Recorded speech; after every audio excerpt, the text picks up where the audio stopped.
Lianna Nielsen. This is Love Through It. This is my incredible co-host extraordinaire, Claire Burns. Claire Burns. I felt like I needed to say it with a spin. I don't know why. You did, because it's who you are.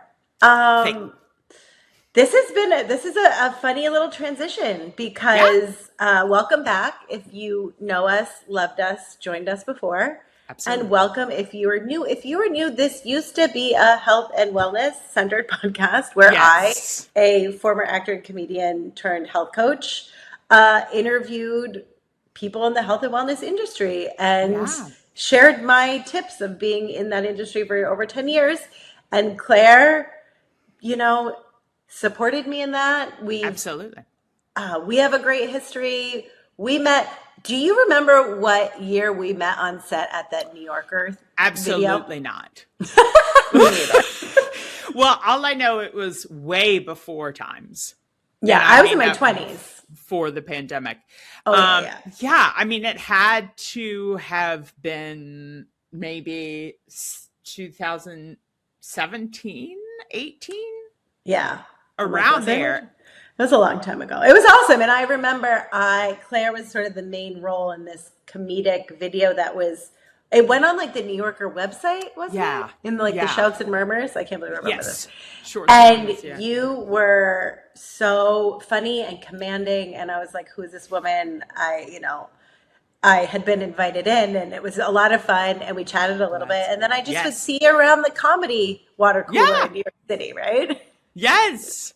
I was completely drawn to you, but it was like back then there was such focus on like, oh, we're hustling and doing our stuff and whatever. Busy. And then just as a fan of yours, just as a human, during the pandemic, then you put out a call, if you will, or an invitation. Yes. To join you in a group. Yes. And I had already sort of had these dual careers because in my 20s, I started to get sick with some sort of like unknown autoimmune situation, which is how I found my way into wellness, healed my body, yada, yada, yada. And the pandemic brought a really interesting moment in everyone's life. Obviously, you were there probably. If you were a baby and you're not listening to podcasts. Right. And I had just moved to Los Angeles and I really took a pause and we all took inventory of our life. And I realized I really was loving my business and my coaching and all of that so much more and felt so tired by the entertainment industry, which was not going anywhere anyway, that it kind of was this natural segue into this other chapter of my life. But in full transparency, things have shifted for me in a very major way.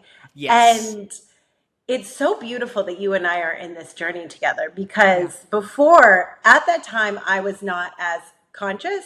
I've gone through, let's just come out and say it. I have had a very kind of by surprise spiritual experience that you were actually present for a couple years ago. And, I went knocking on those doors unintentionally just because I was trying to heal a nervous system through things like meditation when I couldn't, find answers through doctors. And you go down a rabbit hole when you start to realize like, whoa, all of this is inside of me. And you start to heal and have different perspectives internally and your external life shifts. And when I thought about coming back, I was really pushed to come back. You really were, to this podcast. Yeah. And it was so funny because you and I, you live in LA. You are still a brilliant actor and comedian. Thank you so much. And I live in Portugal kind of doing fuck all. Right. I still have clients, but I was like, doing a lot of sleeping, not feeling super well, having a lot of weird things going on here. Yeah. And, attempting to learn Portuguese, like a lot of just random-ish. And go ahead. Well, I think that you have always been connected beyond our plane, if you will. Yes. Yeah. I don't know if you were always as open to receive and share. Yeah, what you I was not. like connecting to, but you have an intuitive nature because you have that connection, right? And so I think that like, I mean, you as a health coach and which that has never felt like the right term for you previously. No. Because you were so much more than just a health coach. And not that there's just a health coach. I don't want to offend. Don't offend the health coach. No. But I feel like from the pandemic, from the shifting tides above us, you realize that you needed to get a little bit more quiet and start hearing. And you always, I mean, back on the podcast, you would always talk about like almost with a twinge of judgment, woo-woo, right? Like you don't want to get too woo-woo. You're like, I got to show you scientifically and all of this, which, great. But also I think understanding like, the woo-woo is very important and is big, and you have a stronger connection with the woo-woo than all of us, the majority of us. So it's time to freaking share it, you know? Yeah. I grew up in a very sort of rational, science-based household without religion or spirituality. So all of this came to me by surprise. And I think the really beautiful thing about our connection was I didn't realize that I was a channel. I look back and I look at my life, right? And our lives are so interesting when you look backwards, right? Oh boy. Yeah. And my health crisis is what opened me up to all this. Like I was always a sensitive kid. Like I was probably the biggest pain in the ass in terms of like things are itchy and they smell too much and I don't like how things feel and I'm crying very easily. Like I remember my dad early on was like, he was a dentist. He had gone to some dental convention and he was like, so there are these things called highly sensitive people. And this was like 25 years ago. And he was like, oh my gosh, one of them. And I was like, what? Interesting. That sounds like my child. Yes. So I just thought I was like a problem, honestly. That's like what the world tells you. Yeah. And then I look back and that journey back to wellness opened me up so much. And that's where my first big transmission came through. Yeah. And I was someone that I don't know if anyone's familiar with the artist way, but I had an acting teacher early on who was like, you should do this. So I started doing the morning pages, which is one of the activities where just like unstructured writing first thing in the morning. And I just spent a lot of time doing that and meditating. And I remember one day after I'd finished school, I had my health coaching school, I came out and one morning I was just having my coffee, doing my morning pages, and a 12-week program came out for actors. Yeah. And you're just sort of like, just came out. Where did this come from? It's like your handwriting changes. And I was like, all right. And then I, at the time, was helping facilitate this like amazing Broadway director was doing this like this playwriting class, a screenwriting class. And I was just working at one of those like actor networking places and I was helping facilitate this class she was doing. And so they were all do these writing exercises and I never fancied myself a writer. And at the end, everyone had to share. And she was like, are you working on anything? And I was like, and I kind of fuck around with this class afterwards. Sure. And she's like, what are you doing? And I was like, oh, this is not anything. And she's like, what is it? And she made me like pitch it to a room full of like 50 actors or writers. Yeah. And I was like, oh, well, I have this like nutrition for actors class. And she basically was like, would anyone take this? In the room raise their hands. And she was like, you need to teach this here. And it was one of those things where that was like a week after it came through. And then I taught one workshop. And on the strength of that, someone in the workshop was like, you need to talk to head of the school because he would be interested in this. And I have a meeting with him. And he loves what I'm saying. And he's like, do you happen to have a 12-week program? Do you happen to have? What? Just like a random question, that happens so often. Yeah. And so that started this, right? And that came through and that started a whole other career path that turned into, I was at this crossroads at the pandemic and I had already been a meditator. I remember I'd found human design. There was all these things that I'd become very interested in. And I really felt like, oh gosh, I need to like lead into this business. Now we're having like a physical and mental health crisis with COVID. Yeah. And the program you signed up for, Claire, that was my second channeled program. Yeah. So fast forward to this coming back where I was like, well, Claire's not going to want to do this silly podcast. Like for a while, she was like helping me run my business. Like Claire has been invaluable to my sanity and like, bless you. The past. Same. Same. Oh, Lord. But truly, I was like really thinking about it. And you were the first person. I was so scared to kind of put it out in the world because I have this, I don't know, I have this whole this shadow part of me that's like, who cares what I have to say? Like, everyone's going to laugh at you, Carrie. Everyone's going to laugh at you.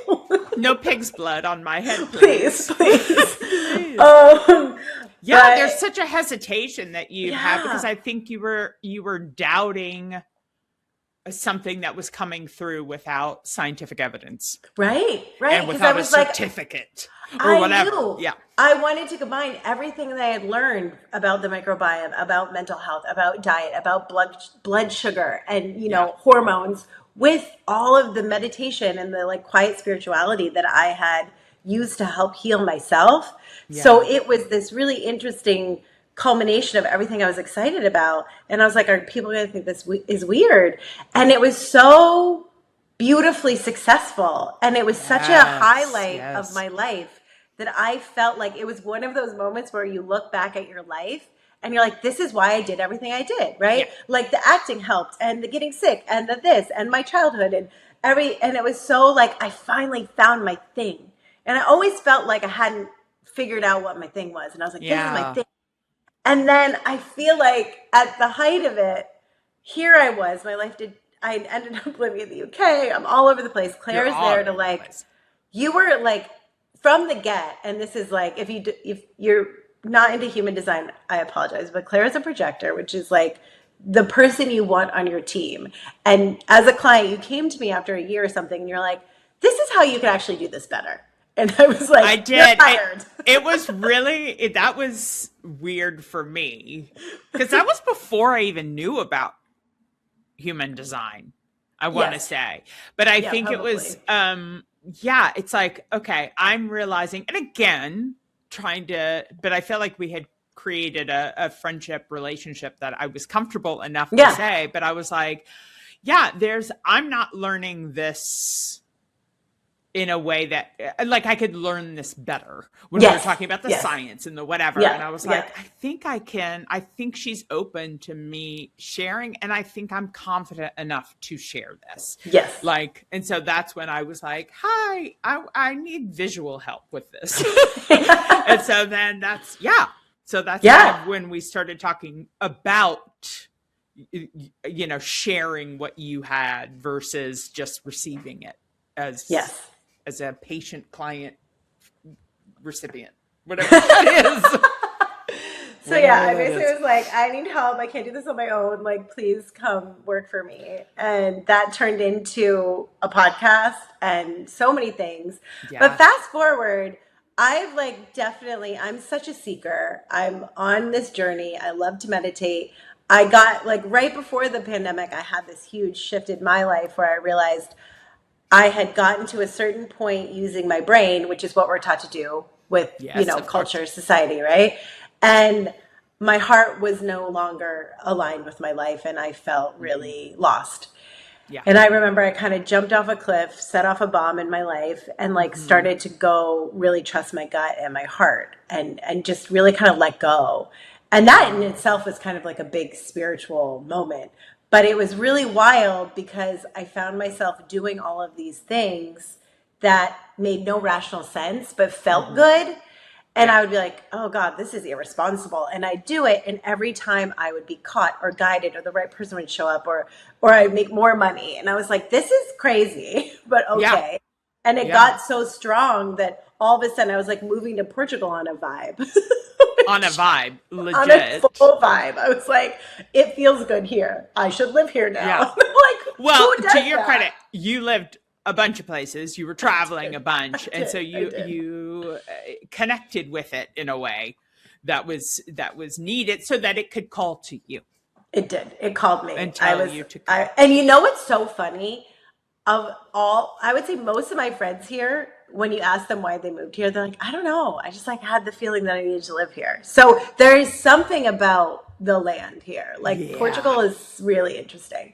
Yeah. But I think I have my life in order. It's like, I have my life purpose. I'm going to move to Portugal. I'm going to like settle in and I'm going to grow my business. I get stuck at my parents' house in Maine waiting for my visa longer than expected. And I have a completely wild run-in at a dinner party with one of my first friend from when I was 2. Shout out to Anina. Brings me to sort of like this crunchy dinner party where we're like doing a meditation. It's all, it's a small group of people. And I sit next to this very like radiant woman who, we finished the meditation and she kind of looks at me and I've never met her. We don't know each other. And she just looks at me and she goes, "Oh, you're why I'm here." And I was like, "Oh, excuse me." Yeah. And she was like, "Oh, wow. I'm getting a lot of information. Wow, I'm downloading a lot of stuff. I'm hearing like Kuan Yin. Do you know Kuan Yin?" And I was like, "I don't know what you're talking about." What are you saying? I don't know. And she was like, "Oh, yes, I'm here to help you. You're going to move somewhere soon." And I was like, "What is happening? Like, who is this woman?" And she basically was like, "I need to gift you 5 sessions." I'm like, "What kind of sessions? What are we talking about?" Talking about. Yeah. And she starts telling me all this stuff about me. And she has this incredible energy. So I'm just like, what? This is so weird. And I'm a yes person. So I was like, just receive heck it. Yeah, sure. So I remember I leave this party and I tell my friend, I'm like, this weird thing happened. She goes, "Oh, she's amazing. You have to do it." Especially if she's like gifting you. Yeah. Yeah. And I mean, the first time I end up at her house, I have this wild experience where we do this whole ceremony and like fast forward to she starts channeling information to me and is like, "Listen, you're not doing what you're meant to do. You are a bodhisattva. You have reached levels of consciousness in this lifetime that people will never attain, and you are here to move consciousness forward." And I am sitting there on a beanbag, obviously, and in front of like a rain stick and a candle and like a wooden bowl, like all of the things. Like, she's an artist, so there's like art everywhere. Like it's what you would think, guys. Yeah. It's what you would think. And here's this like radiant woman, and she's telling me this in my brain. I'm like, "What the hell are you talking about?" Of course, because your brain is leading at that point. Like, what do you mean? Yeah. But it's the most bizarre experience because my brain is like, but it also rings true. Well, it does in the sense that I am crying. And I don't even realize that I am crying. My brain is like, "You got to get out of here. This woman is nuts. This is a crazy experience. Look at what you're getting yourself into. Again, Lianna, you're so troublesome. You're crazy. Get out of here." And I am weeping. My body is crying, which now when I get goosebumps or I tear up, I know is truth. It's truth beyond the mind. And so she looks at me because I probably am like looking at her like, "What the fuck?" But I'm also crying. Right. And she says this beautiful thing to me and I'm just sitting there and I'm like, "No." And she's like, "So how do you feel?" And I'm just like, "With all due respect, ma'am. Yeah. You got the wrong gal. I am many things. I used to be an actress. I used to be a comedian. Right. I am a divorcee. Right. I am a health coach. But a bodhisattva, I am not." Right. Now, wait, what is bodhisattva? Basically, I mean, I'm going to butcher this because, again, I'm not the most spiritual person, but it's essentially like someone that has like an enlightenment experience, but like stays here to help move enlightenment forward. Wow. And like, apologies, because that's probably not even right. Like, this is who you're telling this to. Like, the girl who's doing stand-up, like poop jokes, you know what I mean? Like I was doing like we're doing like silly videos for betches. Like I am not this is not I don't know what's going on here. Mm-hmm. And so with the utmost respect, I am just like everything you're saying to me is so beautiful and like thank you so much. But you got the wrong gal. Like it's really hard for me to believe any of this and to receive this, but it's so beautiful. I'm sorry to waste your time. And while I'm saying this to her, we hear this loud cracking noise, and first she's like, wait, what was that? And I was like, I don't know. Yeah. And she goes, oh my God, you broke the bowl. And we had this like little coconut wooden bowl of water that she was using for the ceremony. And she lifts it up, and it's like there's a crack and water is coming out the bottom. Wow. And she was like, video this. She's like, what do you think this means? And I was like, that it's true. Right. She's like, yes. And then you almost didn't want to accept that, but you also knew. I mean, imagine hearing that as like I had become more spiritual in the sense that like I believed in the universe. I like trusted my gut.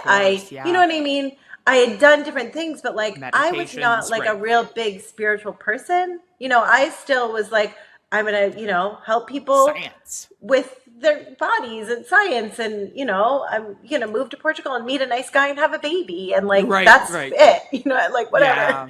And so it was very strange. And then it's so wild. She makes me take the bowl home, and it's so wild. And so she has me back a couple more times. And then I think it was the third time I was there, it was like, this is what sort of broke the bottle.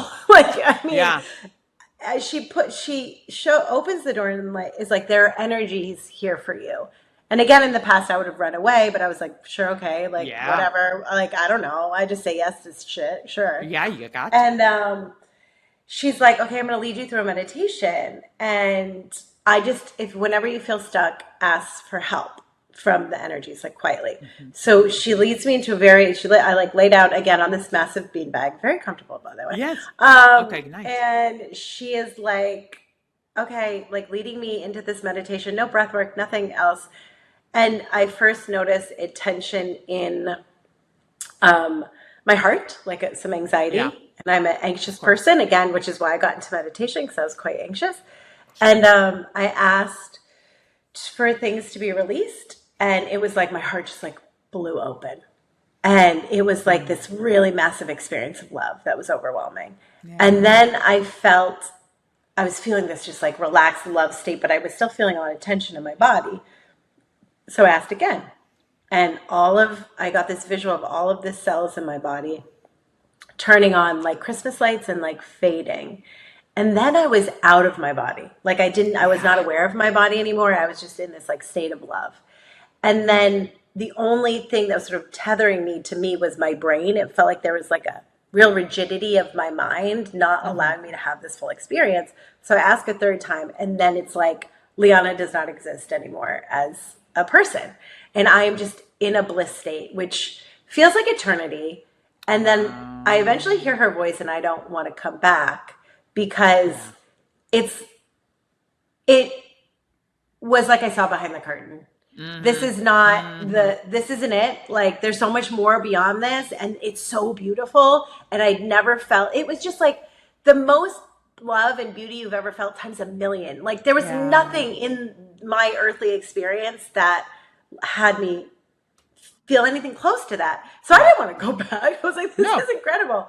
So I remember I get back and I come back and she was like, how was that? And I was just like blissed out. And I felt like I never was going to need to eat or sleep or have another hug. Like I just felt so complete that like, it was in that moment I was like, I get why monks go into caves. Like I could go sit in the dark if I could just sit with this feeling in my heart. Yeah. And I remember all I heard, as I'm coming out, I'm hearing a voice, which now I know is my clairaudience, right? But it was not loud.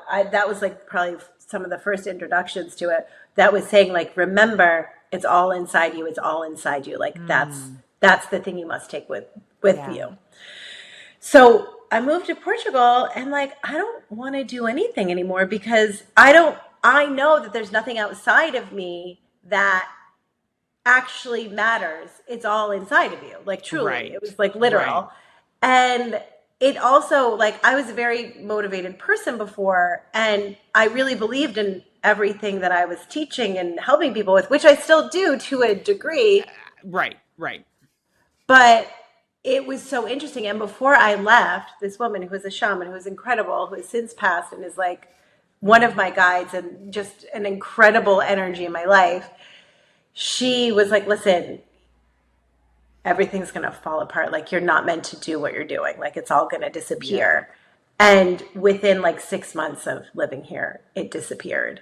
And then I was freaking out because that was my livelihood. I had just moved to another country. And then it's very strange to like have a podcast and like have a coaching practice where you're like, hey, I'm a together person, that I'm going to help you with your mental and physical health, when all of a sudden my reality had shifted so profoundly that the November after I moved here, on a Zoom call with Claire, after like a series of strange events, I had what I can only describe as a death experience, where it felt like my consciousness got sucked into my chest.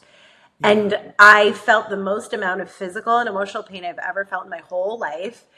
And I sobbed in a ball. I felt like a baby on a Zoom call with Claire at my desk for 20 minutes. And then I came to, and I had a very different experience of what it felt like to be me. Like, it felt like my consciousness went from being in my physical body to being everywhere. And I had just a level of peace I had never experienced. And it changed everything. I've never, part, I did die in that moment. Like, parts of me died, like that, who I was before that is never been back.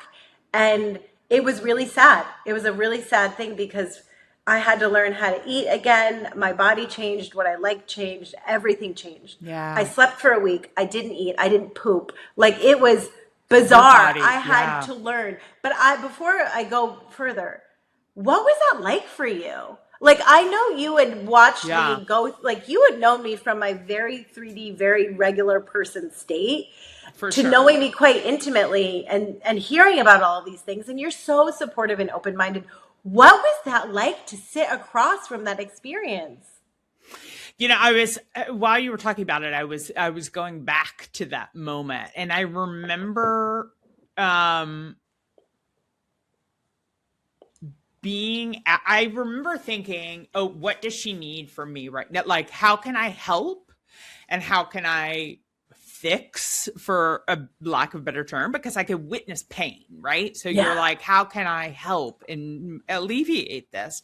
But then I was receiving, or just being, because things are so much more clear when I'm with you, right? Like, because I just accept what I hear as like, oh, that's what I need to be doing, right? Versus like overthinking, whatever. And so it did become this, like, you just have to be a supportive witness to this. And like, just be, you don't have to talk. You don't have to try to help the situation, because this isn't a bad situation. Right. It appears a bit scary and a bit like, I had never seen you like that before, right? Like, obviously we've had tears and moments of pain, emotional pain, whatever, but obviously this was a different level. And so it was like, it was scary at first in the sense of like, I don't know what to do. I don't know what I can do. What I'm supposed to do. But then it was like, maybe you don't do anything. Right? Like, maybe you just are here so she can share what she needs to share after. And also, just, even though we were, thousands and thousands and thousands of miles apart, I am a safe presence for that moment. But yeah, it was scary, but also like enlightening once I took away the immediate, oh, I need to help. How do I help? You know? It was fascinating. And, well, the most amazing synchronicity, and the thing that you also brought to it afterwards, was Claire and I both see that, like, I don't even know what to call him. Like, you could say acupuncturist, but he's never given me. That's like how I found him. Right. Like, he's like a healer. He's like an intuitive, body a worker, trauma healer is yes. what I yeah referenced him for a little bit, but he's beyond. And like, I mean, the truly, like he had also been a big part of my journey, because I ended up during the pandemic leaving LA and staying at home with my parents, which was an incredible experience. But I started to have all of these crazy rashes, and found that I was like having allergies to the house. So I started seeing him, and he was doing this thing called emotional consolidation, where essentially it's almost like a similar EMDR thing. But I worked with him for so long that one day we tapped into a past life, which I didn't even think I believed in. And so he opened me up to some really interesting stuff. And he was a very like matter of fact, like regular guy. And he was like, oh, we got to a past life. And I was like, excuse me? Yeah. It's he has such an interesting energy, because you're like, oh, he's not, for lack of a better term, woo woo in that sense. Like, he's very straightforward and very like whatever, but yet he's bringing something that we can't tangibly see. But of course, it was like the perfect moment, because you had a session with him planned, and you're like, listen, in 10 minutes, I have a session with Ching. Why don't you take it? Yeah. And I was able to come into this very, very bizarre state, and he helped me ground the experience. But it has not been, that was what, November 6th, 2023. I can tell you, I have not started to feel like a person with energy until this year. That's so fascinating. I can't believe it was 2023, but that makes sense. I mean, hello. And looking at time. You know, I was still there was a big part of me that was still trying to hold on to my old self and my old life, but I had no energy. I had no, it was so weird. It was like my inner authority changed. Yeah. So my brain would tell me to do these things that you normally do, like have a job and use your company, like you have clients, you need to make money. Yeah. And all of a sudden it was like I could do nothing but sleep. And then for a period of time, a couple months after the death experience, I started it felt like channeling. I knew it was channeling then, because I would almost it felt like something was pushing me out of bed every morning, and I would write for a couple of hours, and I was like, okay, I'm writing a book about like health and wellness and spirituality. And that went on for 2 months. And so then my very like kind of normal 3D brain was like, this is great. It's creativity is channeling. Sure. Right, yep. Right. And like, you're doing something that like people that will hopefully make you money that people can use. So like, this is a normal thing to do. And then it stopped out of the blue one day. And then that was scary. And then it was in tandem with seeing this doctor who put me on this liver detox, and talk about any sort of detox thing clears your brain and gets you connected to it makes other clear communication come through. And all of a sudden on this liver detox, that was insanity. And I'm not now receiving any information except for all I want to do is paint. Yeah. So I spent a month painting, and I'm getting more and more agitated, because I'm like, what are you doing? Like, you don't have a trust fund. Like, your parents aren't rich. Like, what are you doing? Right. You're single. You're like, you can't, you have to have a job. And like, what's your job now? You're crazy. You're crazy. Like, I legitimately thought I was going crazy. And I was like, you were in conflict. You were big time conflict. Internal conflict. And I just remember having this moment, like crying, like I couldn't sleep. I was so anxious, crying in the middle of the night. It was around my birthday. And I was like, okay, I am going to make a deal. Because my brain was like, you're ruining everything. You're going to die. Great feeling. That's really comforting in the middle of the night. We're just painting. We're just painting. That's all we're doing is painting. Like for ourselves, doodling. Yeah. Like this is not.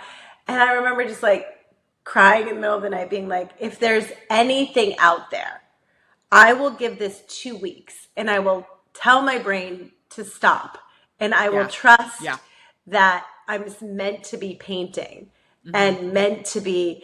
And I heard, I felt a lot of peace. And then the next morning I got up and I was like, start journaling again. And it was like, you're painting because unstructured creativity strengthens your channel, and we need to strengthen your channel.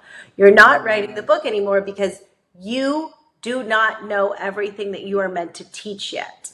So you need to like be quiet and stay home. Yeah. And that was a couple months before I stopped the podcast. Yeah. And then a month or two after that, I had my first experience with mediumship. And then my second was with Claire's mother. Yeah. So like we are so interconnected in this. And like, what was that like? Again, you saw me like doing stupid shit in New York City. I was like from where we started. But at, like, I know. You know what I mean? Like, but it's also what was like that like? What's really strange is it wasn't strange. Right. Right? Because I think that like, I mean, yeah, talking about this stupid shit in New York and whatever, I think because I have also experienced things that don't make sense, you know, and that, you know, just being in tune in different ways, not by any means and the amount that you are, but like just having that connection. And so it's, and I do feel like, you know, my mom is around and I felt so connected to her in New York. And that's one of the reasons why I left New York, not because I wanted to lose that connection, but I felt like I was just doing everything for her there. Yeah. And so Claire's mom has passed. Oh yeah. By the way, she is not of this world anymore. I guess you probably would have deduced that, but yeah, probably so. But yeah, no, she died 25 years ago. Wow. So but anywho, so this was before I moved, I think, because it was because it was I was so anxious and stressed, and it was like you as a human are very calming and help and reflect and, you know, help with life in general as well as decisions. But then it did feel like, oh, okay. Yeah, mom really needed to let me know this message, and I'm not open enough on my own to hear it. And the only person in my world would be you. Yeah. That she would come through, you know, and that she could, and it felt true. It felt peaceful. It felt like it was beautiful. It was. And it was like overwhelming, but not in a scary way. Yeah. Yeah. It was wild because it was only the second time it happened to me. And I felt like I could almost hear her voice and feel her, like how she moved her body. And it's so interesting because I've thought a lot about why this has happened. And I have been very interested in the evolution of consciousness. And, you know, a lot of random books come into my life at the right time. And I was studying a lot of David Hawkins, and he talks about the scale of consciousness. And what I realize now and what I understand now is that we all have access to this information. And what I had tapped into that summer was I had done enough work physically and emotionally that I just had access to more love. And that's where the messages come from. And whether it's my channel or which comes from here, and like I hear people from the back, it's interesting. It's very different. But it was so beautiful because it's such a gift to be in the love transmission, to be a vehicle for the love transmission. But it was very bizarre for me because in the beginning, and still to this day, sometimes it feels like, am I making this up? Right. And of course, because your brain takes over. Yeah. There's a part of your brain that's just like, what is this? Yeah. And so that really started I feel like our relationship, it was so funny when I thought about bringing this back because, and we'll make this full circle shortly, but I got a really loud message recently in light of everything that's been going on. Mm-hmm. And it was like, okay, go put this into the world. And that scared me a lot. But, you know, it was like, well, do I bring Claire back, or is Claire just like, you know, living her life? And like, is that like a security blanket? I don't want to bother her or whatever. And then I really thought about it, and it's like, you've been there and been part of this whole journey for me. And like, this isn't just my journey. It's like, we've been in this together. I mean, I have felt a part of this, a part of it by being a witness, just being a witness to this evolution, and also seeing, I think it's also reassuring to me as, again, somewhat, you know, feeling certain things. And like everyone, as you said, everyone has abilities. But I think just being able to be a witness and a support to you has helped me open up and live my life in a different way. And so I think that that is essential. I think going back real quick to the mediumship and like when Mom came through, I remember being another concern or another feeling I had was concern for you and your spirit. I know we talked about after Mom said hi, we talked, I was like, what are you doing to receive and also ask to please not come in? Yeah. And because I saw this happening, you know, because it's another thing when you're like, oh, this was weird. I was talking with my friend and her dad came through, which happened before Mom did. And I was like, wow, that is amazing.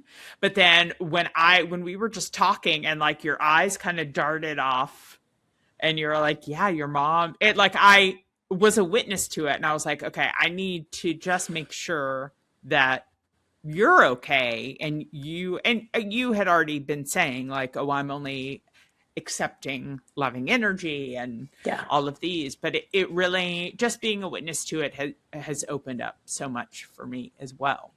Yeah. Well, because you see that it's possible and you feel it. There's this podcaster, this guy, Emilio Ortiz, I think his last name is, who we found him like a year ago. He interviews like Luciana, my partner's favorite astrologist. Like he just kind of is like floated around, and we've seen interviews with him. Yeah. And we ended up meeting him synchronicity, like in a synchronicity last Joe Dispenza I went to last year. Of course.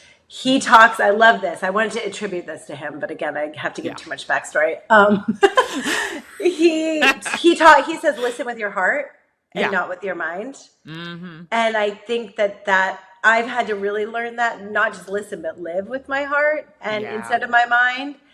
And when you do that, it opens up an entirely different world, and it starts to make you realize, because we've all felt weird energy. We've all felt connected or heard something or felt something. You know, we've all had those strange experiences, but a lot of people, myself included, would be like, whatever. And that's what happens. Or everyone feels this way.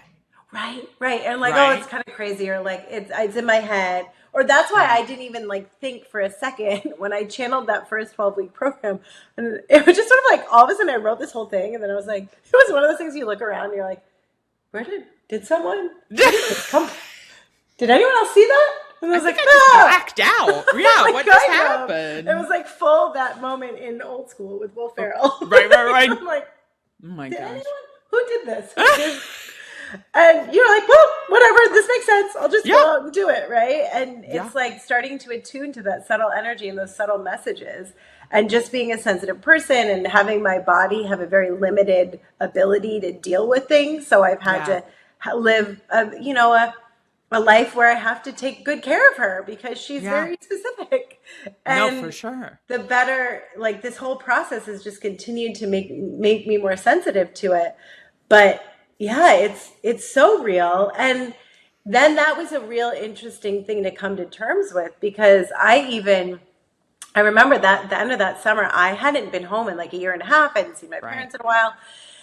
And like, they kind of could tell something weird was going on. And I remember I get to Maine and we're having dinner in Portland at this lovely Asian restaurant. I always think this is like where I always think improv where they're like, details, give people names, put locations. No, it's good. It's good. Details are lovely. We're eating Korean food. Yes, I love it. But like hipster Portland Korean food. Sure.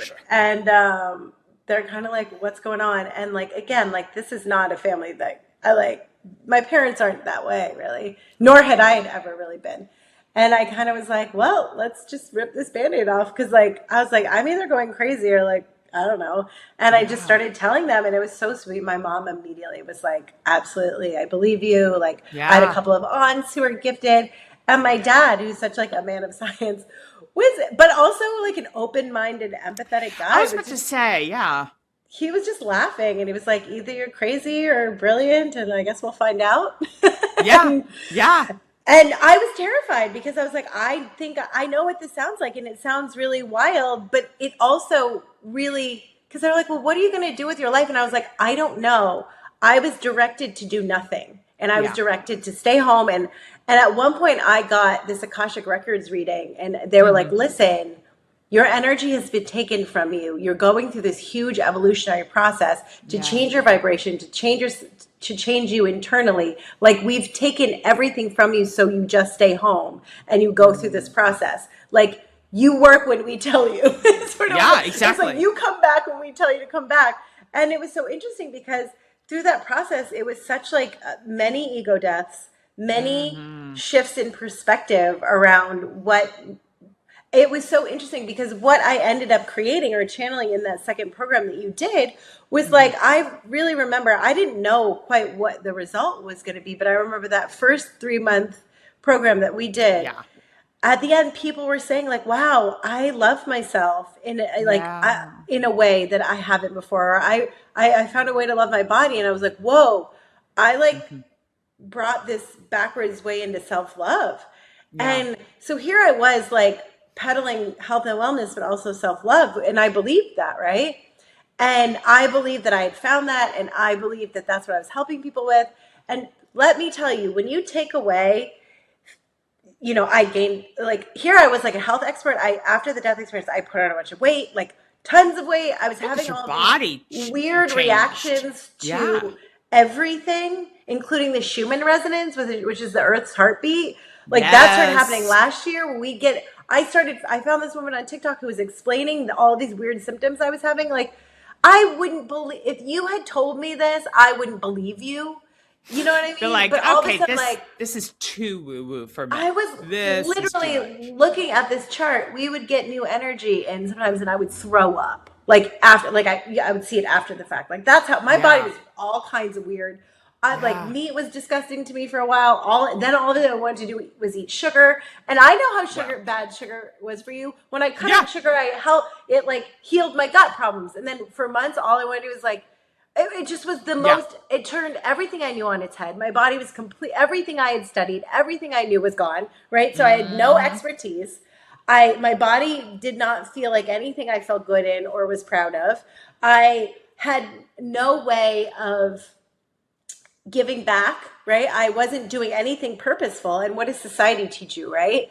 That you're only worthy of love if you're productive or if you're doing something. Yeah, exactly. If you're adding to society in a monetary way. Right? So everything that gave me worth, where I was like, oh, wow, my self-love was so conditional. Yeah. And at the core where I'm home all the time with nothing to do, feeling like crap, feeling like I look like crap, not doing anything to help anyone, not feeling like I have any purpose, not being productive. I was not very nice to myself for a while. No. But I think at the same time, you also were like, but I have to let this just process. Well, what I had to do, because I was like, well, this isn't me. I'm not like this negative, mean person to myself. Like, what is this? And it was like, wow, I had to find a way to love myself when I felt unlovable. I had to find worthiness in being, and that understanding that no part of how I looked or what I did or my personality made me more worthy of love than anything else. And if I'm worthy of love stripped away, we all are. You don't have to do anything or be anything or look any sort of way. And that was profound because I didn't realize how conditional my own love was. Yeah. And I think you don't until you're faced with that, right? But it was a very strange way of living, because I just felt like I was in this holding pattern, and I would get up and I would meditate, or I would journal, and I would read books, and I would I was drawn to study the gene keys, and that was very transformative. Yeah. But I had made peace. It took me a while, but I had made peace with kind of like not doing anything. And I was like, well, I guess I'll be told. It was like a full surrender, a full surrender. And there were so many moments of breakdown and frustration.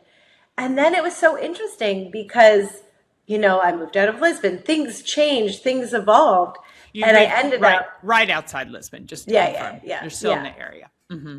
And I moved closer to nature, closer to the ocean. And I could tell a million stories about this, but all of a sudden I started having energy again, a little bit, a glimmer of it last September.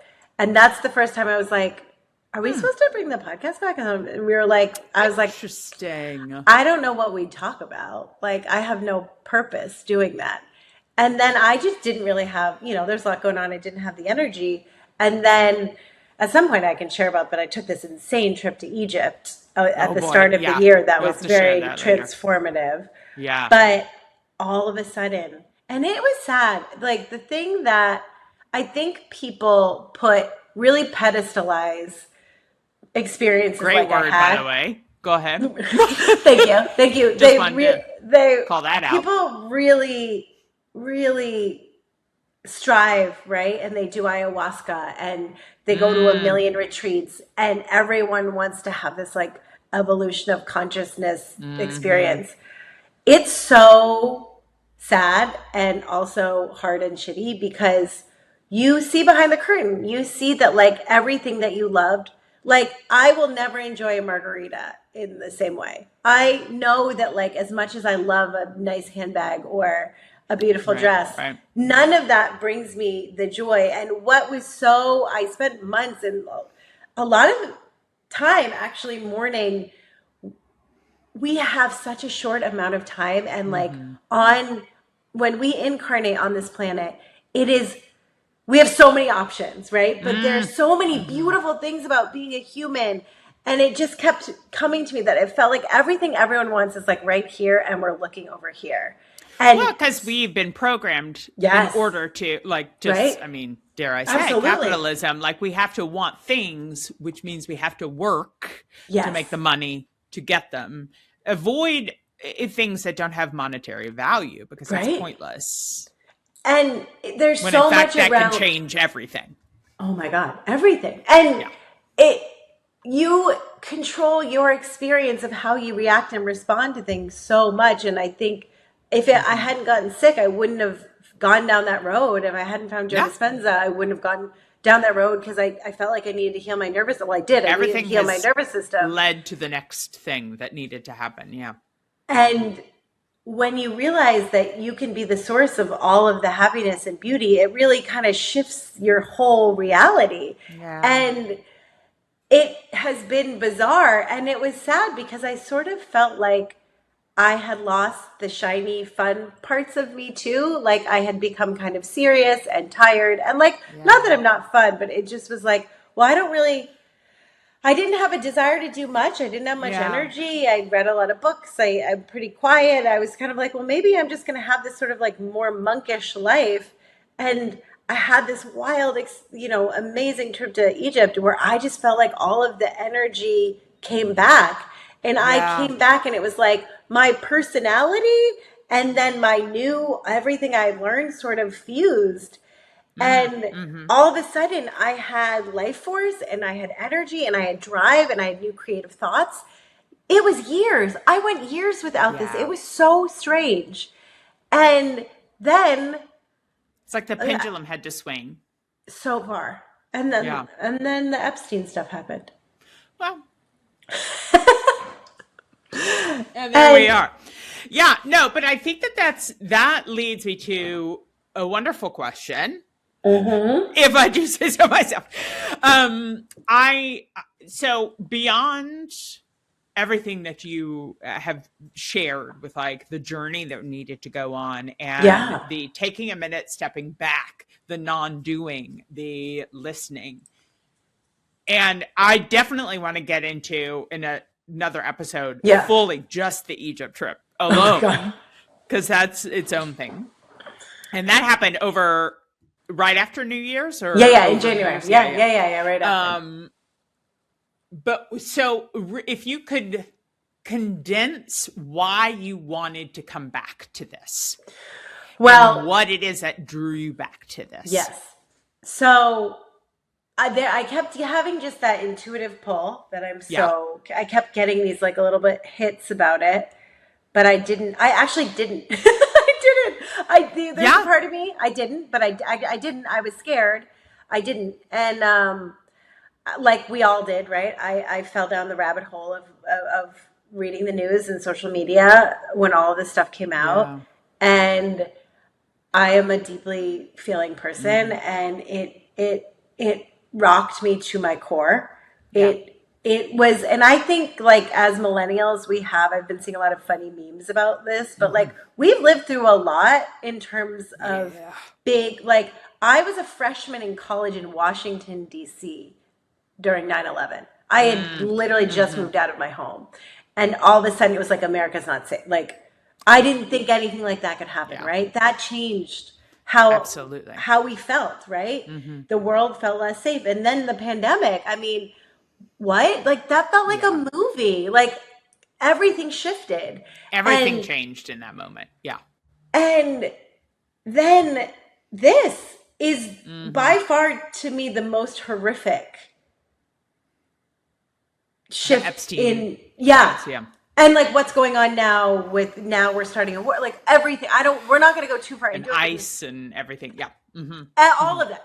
Everything politically, like, where we are. And it was so interesting because I've traveled a lot. Like I lived in New York City for 15 years. I went to school in Washington, D.C. Like I haven't been sheltered by any means. No. But I did not realize, and I know I'm a person of privilege. I know this. But I did not realize that I had been sheltered from some really sick shit. And I just didn't know that people were that twisted and that dark and that messed. I don't want to go into it, but I didn't think people were eating babies. Like, what do you mean? Right. It rocked me to my core where I was up at night and I couldn't sleep and I just felt horrible. And it got me in this really negative space. And one day I just got up and it was like I couldn't see, I think we've all been there. I couldn't see the point. Yeah. And I was like, I know there's a bigger purpose for everything. I look at my life and I see that. And I sat down. And the thing is, and this is true for me and it's true for everyone, it is hard to connect to whether it's your inner wisdom, your guides, anything else higher when you are in fear and when you are angry, you are in pain. Like it is much harder because that is so loud, right? Yeah. And it brings your vibe down. God, fear is the loudest fucking emotion. Yeah. And it makes you do crazy stuff. Yeah. It hijacks your brain, right? Good. So I'm not connecting to anything good. All my motivation, everything is beautiful in the world. I am just like a pile on the floor. And I just cannot, I'm like rinsing and repeating these days where I just want to scroll. It's like, I want to scroll until there's punishment or a solution. And it's not, I mean, that you'll keep scrolling forever. Right? At this stage, I am just watching my physical and mental health deteriorate. And so one day I get up and I was like, I can't handle this anymore. I feel like shit. Yeah. And I was like, please help me. Like, I know I'm connected to something else. I can't hear it now, but please help me. And I got a ping to open this book that I had been reading that had been written by a shaman to a chapter that was talking about dark versus light. And it was saying things about like this period of time that we're living through. And as a follower of human design and the Gene Keys, that they talk about the great change happening in 2027. Like there is an expansion of consciousness going on. That's what I believe. That's what I feel. Yeah. And it was talking about that. And there is still a very skeptical part of me. I'm a skeptic, right? So even coming out and talking about this stuff makes me feel some type of way. And I go and I start reading this and it brings some light back in. So I bring it to my channel and I go back and forth and I'm like, well, what does this mean? And is this true? And, what am I meant to do, or how am I meant to help? And I get a transmission, and I get regular ones, but I get a really powerful one that comes through, and it changes my state. Like I feel hope, I feel love. It almost like washes all of the negativity and the darkness out of, and raises my vibration again, and connects me to what's good. And it's this, and I'll share it, because after it came through, I'm like, well, what am I to do with this? And they were like, you have to go back on your podcast and say it. And I was like, no, I will not. Yeah. But I was angry, and I was so upset. And what I got was, let this anger connect you to your light. Let it put you in action. You don't have to have love or empathy for what's happening, but let it connect to what you're meant to do and to be in your power. The more we lead with our love and our light, they will never win. We will evolve past a system that is already dying. So many things are already happening that don't support what they are doing and this current system. The fastest way to evolve past what is going on is to connect to your light and your love and your purpose through your heart. What brings you joy? What makes you more loving? What makes everything feel better? Actions connected to love and purpose are much wider reaching than anything else. So show up and be the light in the world. It needs you more than anything right now. We don't need to focus on punishment. Obviously, they should be punished. Yes. But we need to put our attention on what we can build next, and how we can come together and help each other. How we can be a bridge and bridge the divide instead of continue the separation. We all know that we work better together.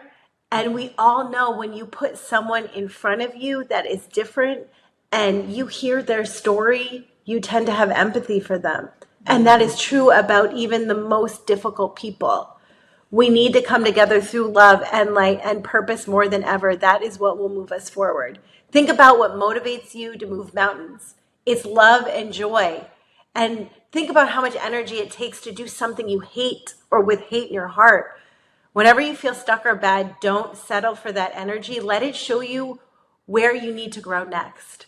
Stop numbing. Start getting out there in other ways. Let's connect people to themselves and their light and love. And let's have fun doing it. Make it silly and wonderful. Be honest with everyone, especially yourself. Let all of this out into the world. And then they told me, the more you continue to work on yourself, loving and being in your body, studying things like the Gene Keys, learning Portuguese, the better all of this will be. Never let go until you are filled with love. And I love that. God, I love that. Yeah. Oh, holy shit. Because I think that there is a part of all of this. I was so angry, and you just want to come back with hate and punishment and fear. And I just am like fantasizing about, all of these ancient ways of, torture. Yeah. And all I kept getting was like, this anger is so important. And I continue to have these conversations in transmission. They're like, listen, life was unsustainable. How we were living, culture, like unsustainable for our mental and physical health, unsustainable for our planet. We tried with COVID, like COVID tried, right? To shift things, like to stop us in our tracks. Exactly. People were showing up for each other. Nature was healing. I was in LA. All of a sudden there was no smog. But it was like, as soon as we're out, things were back to normal. It wasn't enough. It was like humanity needed something so big and so ugly to wake us up. Yeah. But the thing that has been continued to come to me, and the message that I continue to get, is that we need this anger to put us in action. But do not try to solve the problem at the level of the problem, right? Take AKA anger and hate, fear and frustration. Yes. Do not bring that, what they are putting out. Do not meet them there. Take this anger and kind of peel it back to the energy, filter it through your heart, and do what you love, because it takes only a moment for someone to have an eye-opening, heart-opening experience. This is why people get kind of weird and change when they do like a hero dose of mushrooms or ayahuasca, or they have a near-death experience. When you have a light bulb moment, when you, like what happened for me with Tara, my shaman, when I felt all of that bliss, you cannot unsee it. You cannot go back to, oh my God, no, I'm just going to scroll and eat McDonald's and buy shit. It's fucking hard to be in that ignorant bliss anymore. It all feels cheap. So what I have been told, and we have to sort of share the cute thing that happened afterwards, but basically what I was told was like, you come on every week. We will give you messages and we will come out of this together. But like I am here to raise vibrations, to push consciousness forward. We cannot do this alone. And it was so interesting. The other day I got this download where it's like, of course, because I keep getting so mad that no one's doing anything. It's like, when's dad coming home? And like taking the keys to the car. Like, who's the adult in the room? Like, who's gonna? And it was like, no, Lianna, a broken system can't fix the system. This isn't going to be a top-down change. This is going to be at the grassroots. At the ground level, If we all connect to what we love and we all understand that what we truly need to be happy and healthy is each other, is nature, is purpose. Yeah. All of this stuff, no one will want to just shop endlessly or drink endlessly or, you will want to slow down, connect, be outside, sit under a tree, hug your neighbor, hug your kid, make a beautiful meal. I'm like, yes, that sounds idyllic, but it was interesting. I was going for a walk today and I was feeling very terrified about sharing this because I've never put myself out in the world in this way. And like, I really judged it.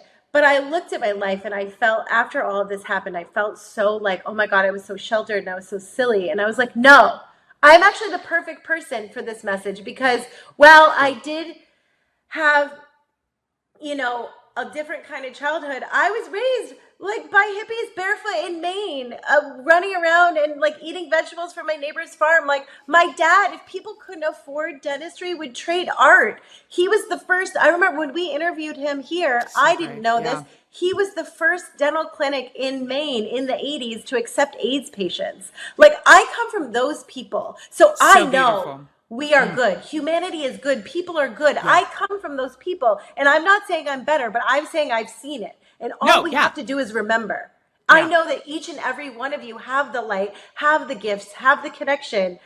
I didn't ask for this. I didn't even go looking for it. But I'm an example. And the crazy thing is, all of the stuff that has connected me to all of this wisdom, all of this knowledge, all of this, the privilege of connecting to your mother and the love that she has for you, all of that was just, opening my heart, surrendering, following my intuitive hits, following what lit me up. And it also has led me to the most charmed and beautiful life that I never could have imagined. And I just believe that if we filter all of this, I know, I've been told, I believe, I see, if we filter this anger and this energy through our hearts and we show up in a heart-led place to connect to each other and do the things that make us feel good, it's going to change everything. It's going to break everything down. Absolutely. And I brought this to Claire, and you were so, I want to give you a moment, but I can't shut up. Listen, we're getting it out. Get it out. We need to share whatever we need to share in this moment. Yes. So I got that transmission and it changed my state. And then I show up the next day and I was like, okay, if I were to have the podcast, what else should I say? And they're like, the thing we told you yesterday. The thing we told you yesterday. Every day I was like, the thing we told you the other day. I don't know why you're still asking. We did tell you already. Okay. Yes. Yeah. And then so Luciana was playing around with Claude after the AI, which again, I'm not like the biggest fan, but it can be helpful for certain things. Sure. And yes, agreed. Don't use ChatGPT. Use no. Claude. Go ahead. Oh my God, no ChatGPT. And so we're using Claude. Out there.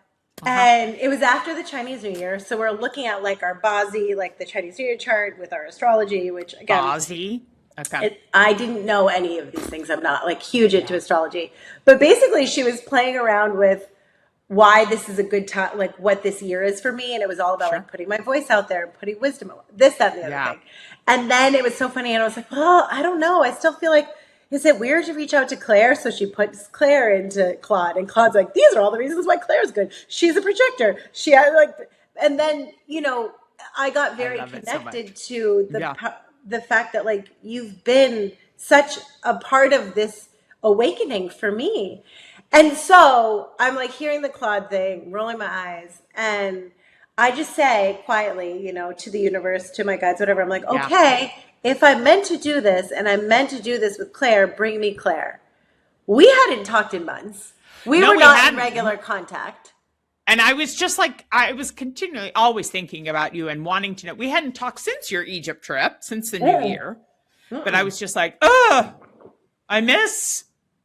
need to connect. And so I sent you a voice 3 note. hours. Yeah. Within like 3 hours, you'd send me a voice note. Yeah. And then like 2 days later, I told you, and you were, I mean. 1,000% on board, obviously. So this is what we're doing now, guys. I'm going to open the channel up every week, and we're just going to talk about how we can, you know, whatever comes through, and also how we can all get together and lead individually. And it was so interesting. After I imploded my life in 2019, I had this amazing, Kathleen, we had her on the podcast in the first iteration, owner of the Human Being Store. She was very connected to a lot of this stuff, but in a very quiet way. She had written up a lot of books on leadership, and her whole thing, her leadership connection model is what it was called, but she defined leadership as love in action. I love that, and I think that's what we need more than ever, because we're all leaders of our own life. And when you filter, I just keep getting, filter the anger, filter the energy through your heart, and do what feels good, and you'll know it's right as long as it doesn't hurt you or anyone else. That's it. Exactly. That's it. Well, and I think that's, I mean, so much of what has happened in the last 10 years, really, but definitely since the pandemic, is dividing people, right? Because if you are connected with people, then you have more care and concern, as you were saying earlier, right? So I definitely think that there's, and to paraphrase Jane Fonda, please, our Lord and Savior. Just kidding. She has many faults, as many people. She's a human, which we love. And she also may be quoting this from someone else, but she, I saw in a video somewhere that she said the strongest form of resistance is hope.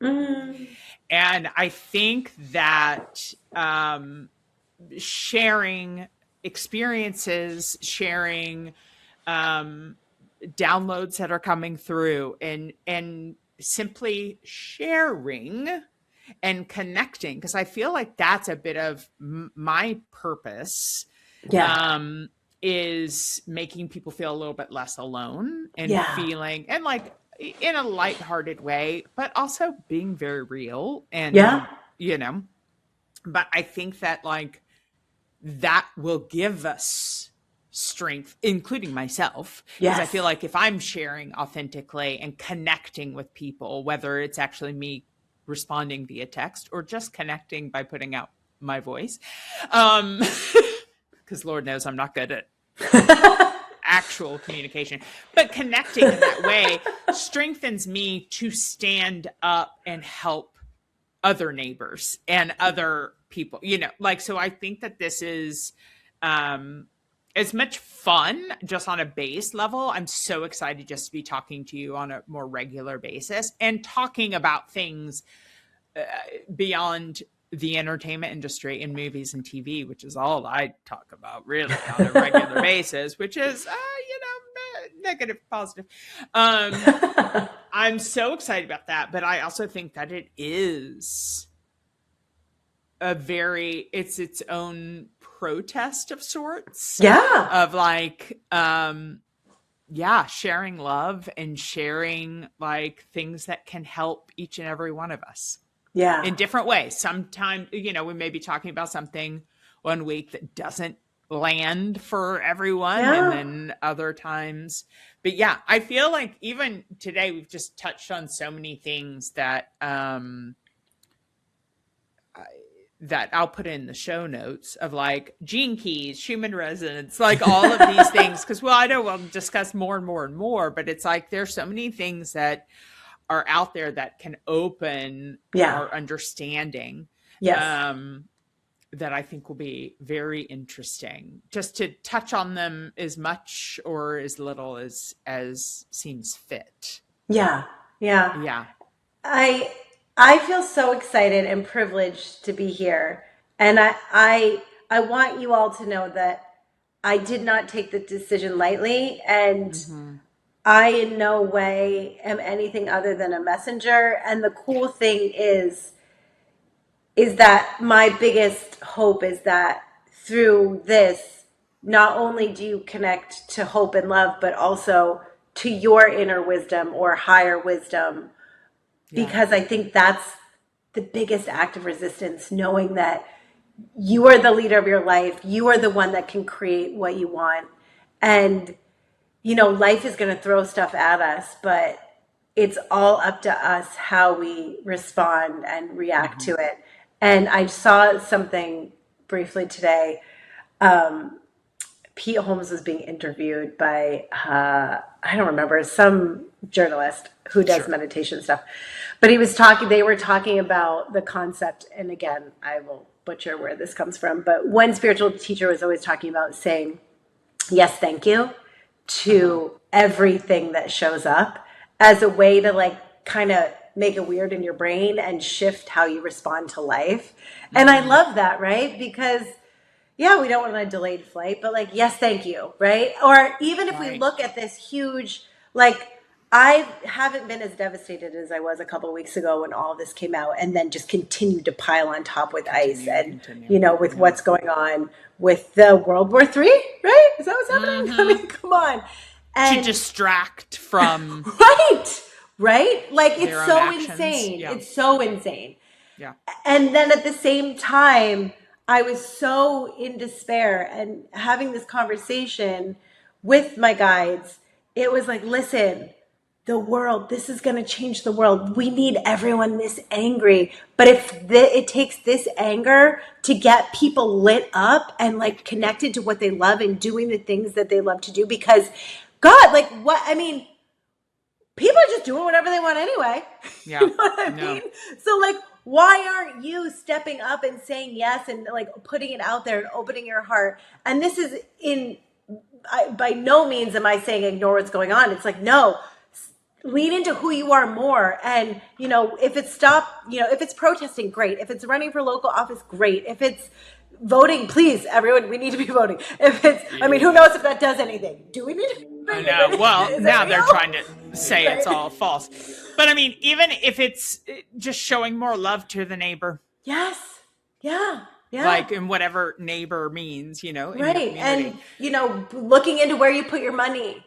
Yes. Do that. Yes. Do that. And like every day, if we show up and we filter all this through our heart, like love is so much stronger than hate. Love is so much stronger.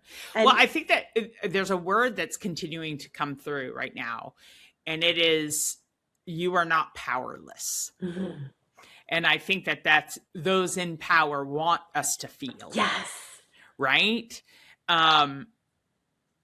But you are not powerless. The unfortunate thing is that it can feel just so fucking overwhelming. Yes. With all of the negativity that we're hearing and all of the horrible behaviors that have been accepted and supported. Yeah. And continuing. But it's like, it's easy to check out. Boy. Yeah.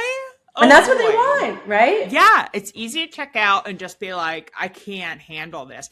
And there is that fine line of like being aware, yes, and taking care of yourself. Yes. But I think that I think the sharing and the understanding that that we are not just of this 3-dimensional, that really will help us in finding strength. I mean, Lord, if anyone knows how to check out, it's your girl right here. I check out all the time, and I am not as informed, and I don't take in the news as much as I used to, because there's only so much I can do, but I am definitely still keeping informed. Of course. But I think it's like finding that balance. And I think that there are many reasons why I'm excited that you were ready to bring this back. But I think connection, reminding people that we are more than just what's in front of us and this stuff we have, and the capitalistic ideas of like, you got to work for the man and to buy more stuff from the man. And the more and more of a monopoly we have, it is the man, singular. But yeah, I think this is broadening. And listen, we don't have political by any means, but it's also hard. Politics is humanity at this point. Like it's beyond like a two-party system. It's like, what? Oh, this is far beyond. Yeah, far beyond. So I am so excited to just selfishly talk every week. Or whatever the schedule allows. We're going to try every week, guys. We're going to try every week. We'll try it. You got a reflector and a projector here, so watch out. She is inconsistent, so we're going to do the best we can. But hey, I mean, we're here, and if you don't know what that means, go look up her human design. It's so great. Yes. I was talking about it last night, actually, with people. Like, I was together with this improv class that I was taking, and oh my god, I saw that you posted that you got an award for having the best energy. The best energy, can I tell you? I love. Thank you. Absolutely. I had another person who I thought didn't enjoy. A couple people were like, "I love doing scenes with you because you're so grounded and calming," and I was like, "Bless you!" Like that. That was not me in my early days of improv. I'll say that much. But now it's like, okay, I'm enjoying the moment instead of stressing about things.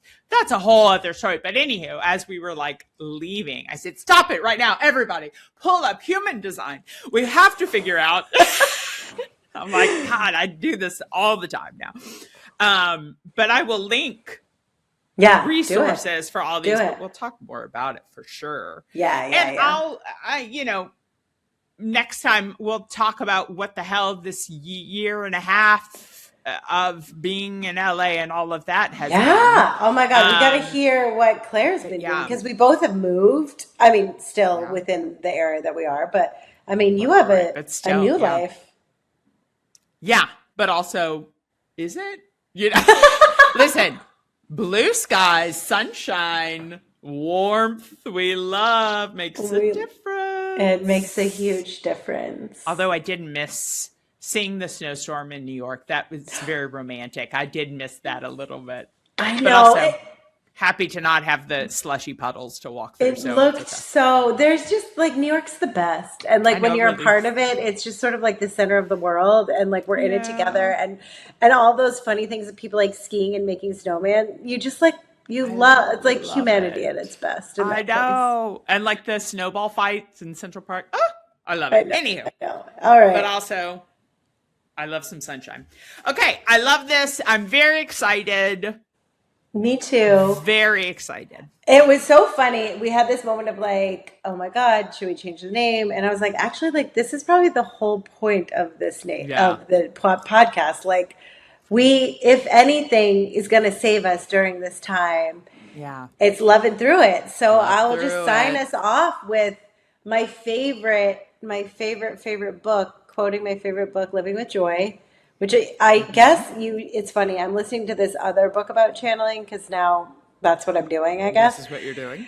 And they're like, have you ever been drawn to channeled text? And I was like, no. And I was like, actually, I spent like years reading this like one book or two books from this one channel that I found life-changing. But the point of this book that it really cracked me open was they talked about, we can grow through pain or grow through joy.